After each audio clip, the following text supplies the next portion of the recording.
G'day there, once again viewers, this is your mate Kamikaze78 here, come to you guys with some more PlanetSide 2 content, and today guys, damn, we've got a doozy to cover. We're going to be taking a look at the Firestorm implant. Now, for those of you who were on my Twitch streams over the last couple of days, which if you aren't following me there already, I stream multiple times a week over on Twitch, so link in the description down below, make sure to go follow us there. But you guys will already know that I've dedicated this entire weekend to grinding out the summer 2020 holiday directive to get access to this implant as soon as possible. For those wondering what path I went down, I did Beachhead, Tour Guide, King of the Hill, Crashing Waves, and the summer event weapon kills. Now also keep in mind guys that the summer support ribbons are the only directive that carries your progress across all of the ranks of the directive tree. All the other directive objectives will reset their progress at every level. Just a bit of a heads up there, as I know that some people were caught off guard by that little aspect of the directive there. Anyway, the Firestorm implant. I'm just going to come out and say it guys, I've had some serious reservations about this implant since it was announced, and since we got our first look at its mechanics. For those who haven't seen it yet, this implant provides an 8% buff to the fire rate of your currently equipped weapon for X amount of seconds every time you get a kill with it. Every time you upgrade the implant, it buffs the duration of the effect, with it maxing out to an 8% rate of fire increase for 3 seconds a kill, or 5 seconds if you kill a target with a headshot. Now, from what I can tell, it works on all infantry weapons that are fully automatic, and if you get a kill with one weapon, it applies to your secondary as well. This was occurring while I was using my light assault with my SMG secondary ASP perk, which, yeah, let's just say that gives you an insanely powerful sidearm. If you happen to kill someone, then switch out to your SMG for a second kill. There have been some reports of this working in vehicles, but I have not been able to accurately test and replicate that theory yet, and I can say that it doesn't work on engineer mana turrets. Now, the effects do not stack in any way, shape or form if you get multiple kills with it within quick succession, but it does reset the timer on the effect even if you have it running. So yeah, if you're running any kind of large mag weapon and you just keep getting kills with it over and over again, that effect is going to keep on going. So you're effectively going to have a new and improved time to kill permanently, as long as you can keep the kills up. Now, to go further, based on some live environment testing that I've done with the implant so far, there is no doubt that on paper, it best benefits weapons with high rate of fire and larger magazine sizes. On the NC side of things, some of the weapons I've tested are the Blitz GD10 and the MGR-L1 Promise, but I've also gone ahead and looked at the GD7F and the GR22 as comparison points, you know, weapons with high-end magazine sizes versus low-end magazine sizes, to see how important the magazine size is for keeping this implant running. And thanks to the 8% flat value that the implant improves rate of fire by, it's going to provide that larger boost to the weapons that have the faster base clock speeds. For example, the Blitz GD10 goes from a rate of fire of 845 rounds per minute to a whopping 918 rounds per minute, which is pretty speedy. That is TR territory.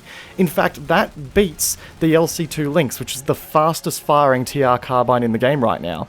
However, of all the NC weapons I ended up testing today, the ones that were most interesting were the ones that have the 600 rounds per minute fire rate with a 167 damage model.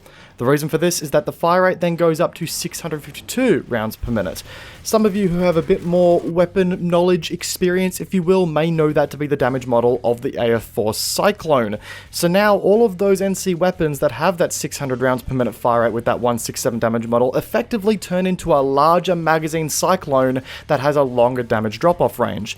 We're talking the Anchor, the EM6, the Mercenary, and a bunch of others as well. I'm sure that all my TR and VS compadres are going to be happy to hear about that. Now, on smaller magazine size weapons like the GD7F and the GR22, if my aim was true, I may have been able to see 2 kills per magazine, with the second kill benefiting from the rate of fire buff, but high rate of fire weapons will also typically sport a lengthy reload time, with the GD7F in particular sporting a 2.7 second short reload, which only gives you 0.3 of a second worth of uptime with the implant's effects if you don't get a headshot and if you hit the reload just right after you score your first kill. So on high rate of fire, small magazine weapons that are rare to score more than 1 kill per magazine, the implant is going to make not as much of a difference here. Another thing to consider here is how the implant affects slower firing weapons. I decided to test this out on the NC6 Gauss-Saw, which has a base rate of fire of 500 rounds per minute, which then buffs out to 543 rounds per minute when it is buffed by the implant. Not a huge difference on paper, yes, and only shaves around 0.3 of a second off of the theoretical time to kill, but in crowd control situations, which the heavy assault and high capacity light machine guns are meant to excel at, that can very well be the difference between life and death, especially when headshots and average user accuracy come into play. If the implant is active and you score all headshots with the Gauss-Saw, you're looking at a time to kill that is less than 0.2 of a second. That's just ridiculous in my books. And with that, you can probably see where I sit with the implant, guys. I think personally, this was one of the worst implementations to be added to the game in recent memory. After a couple of really solid updates to the game and some generally great improvements to the quality of life experience, this is what comes next. And look, for me it isn't a question about whether or not the implant itself is too powerful or not. For me it's a question of how badly does this further stretch the power disparity between new and veteran players. But to address the whole is it overpowered question, yeah guys, look, it has the capacity to be an absolute waste of space if you don't use it correctly with the right weapons, but 95% of the meta LMGs on any faction are going to be directly buffed by this implant in the hands of a skilled player.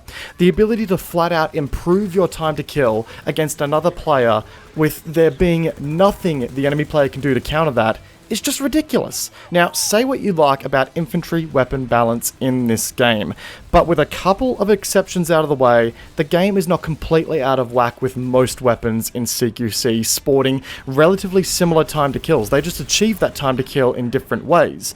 Now, no, that is going straight out the window, because if I take a situation where I flank a group of enemies and kill them all before needing to reload, I can do it faster now with the Firestorm implant than if I wasn't running it. It gives me the ability to nuke a player, no matter their skill level, faster than I would have been able to in the past. It flat out gives those enemy players less of a time to react. They didn't necessarily lose an engagement with me because they weren't better than me in that firefight.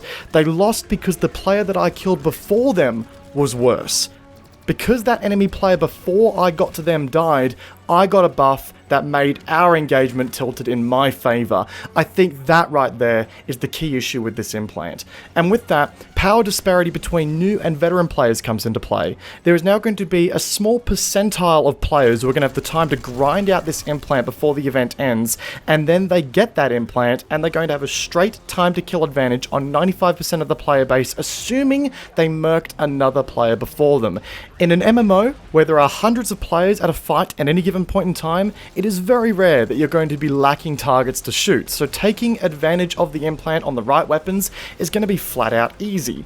But new players already die a lot in this game. They don't know the intricacies of the shooting mechanics in the game, they don't know how to aim, they don't know how to position properly, and now they have to deal with a veteran player who has this implant that gives them a time to kill buff if they happen to chain kills fast enough. How is a new player meant to deal with that? Why are we giving veteran players a buff? Why are we making their ability to chain kills easier? It makes absolutely zero sense to me. And the way the implant plays and feels after I've unlocked it confirms my original fears.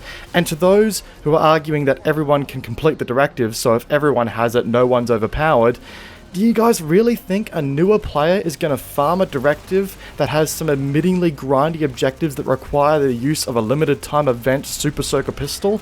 Of course they aren't. They're here to play a game that is meant to be a simulation of a war. Chasing the directive doesn't reflect the gameplay experience a new player is going to gravitate towards the game for. And who knows if this implant will be readily available after the event is over in the loot boxes. So hey, if you don't get the implant by the time the event is up, you're playing a big old game of roulette, and you may not have access to what I foresee is going to be the new implant meta if the implant isn't adjusted. So with that, Rogue Planet Games, This implant needs to be removed or reworked immediately. I don't care that it's already live. I don't care that I've spent the majority of my last weekend grinding it out. I didn't spend all this time grinding out this new implant to see how quickly I can murk players with it. I grinded it out to see what it was going to be like and how it was going to impact the game. And quite frankly, guys, this is a PvE improvement in a PvP world that is only available to the top 1% of players that it directly buffs, which is going to hurt the new player experience that is struggling as it is even further. People haven't spent money on the implant. They haven't been opening loot crates to unlock it. It cannot stay in the game like this. Maybe make the implant some kind of reload buff, or give it some kind of major trade-off. And I mean, it has to be major if you want to keep the rate of fire buff in the game on the implant right now. Like a magazine size or reload speed nerf on the weapon you're using, and a big one at that.